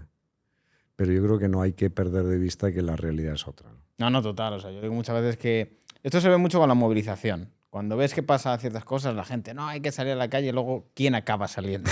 O sea, tú ves quién acaba saliendo y dices, vale, de lo que parece que va a pasar en redes a lo que luego realmente pasa, hay no tiene una absolutamente nada que ver. No. Sí, luego la gente piensa que las redes tienen más poder que el que tienen y no es cierto. Y que luego también hay capacidad de contaminar los números. O sea, tú al final puedes meter bots y puedes meter influencia externa que puede parecer que hay algo que es más grave de lo que realmente es y no es tan grave. Totalmente. O sea, que yo lo he visto con muchos ataques que yo he tenido, además, bastante sincronizados. Es decir, vale, parece que hoy se han sincronizado todos los de izquierda, todos los medios y todos para atacarme a mí. Digo, parece que está todo perfectamente orquestado.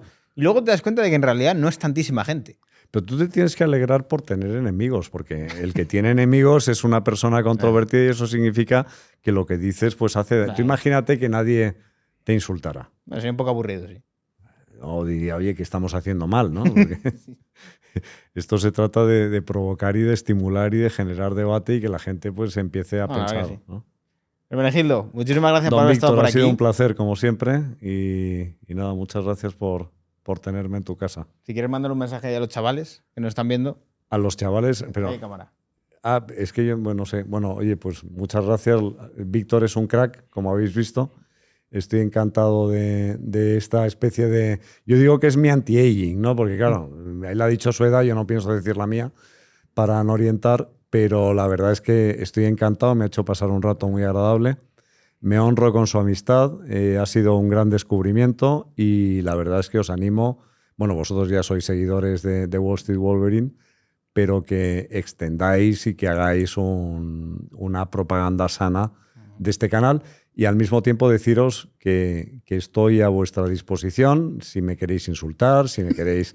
Yo encajo ya a estas alturas de la vida todos los golpes y me dan absolutamente igual. Me alegra mucho que la gente me salude por la calle, pero si no me saluda, no me ponen cualquier censura, pues también me parece estupendo. Viva la libertad, que es de lo que se trata.